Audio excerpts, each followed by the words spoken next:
How to recover deleted Instagram posts on Instagram mobile application. A prerequisite for this tutorial is that you have already updated your Instagram application to its latest version. You can consult Play Store or App Store for it. Just make sure that you have updated to the latest version. Okay, and without further ado, let's go. First off, if you wanted to see more contents or tutorials like this, please make sure that you subscribe and ring that bell button.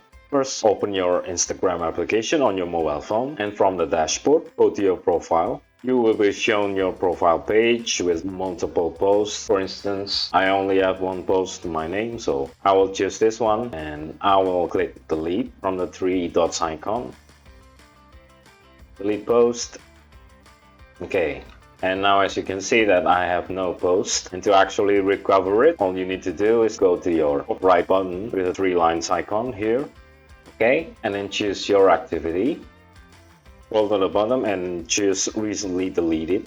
Instagram will only permanently delete your post once it passed 30 days of grace period. Before 30 days, you can always recover it again. So you will be shown your recently deleted post right here. And to actually recover whichever one it is, just choose whichever one you wanted to recover. For instance, I will choose this and then click that three dots button on the top right.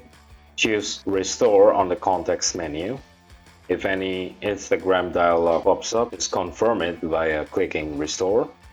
Okay, you will be shown a confirmation dialog, also a modal screen to confirm that you wanted to recover said or deleted post. You can choose your email or SMS for Instagram verification. Choose whichever one that you want, okay, and then enter that security code from Instagram, and once you do, your post should be recovered back to your profile page. And that's pretty much how you recover deleted posts on Instagram mobile application. If you wanted to see more contents like this and you find it helpful, please do not hesitate to subscribe, like, and comment down to our channel. If you have any suggestions also, or topics that you want us at Tech Tricks to cover, also do not hesitate to put it on the comment section down below. And cheers, that's the whole tutorial. I hope it helps. Take care. Until the next tutorial, YouTube. Bye.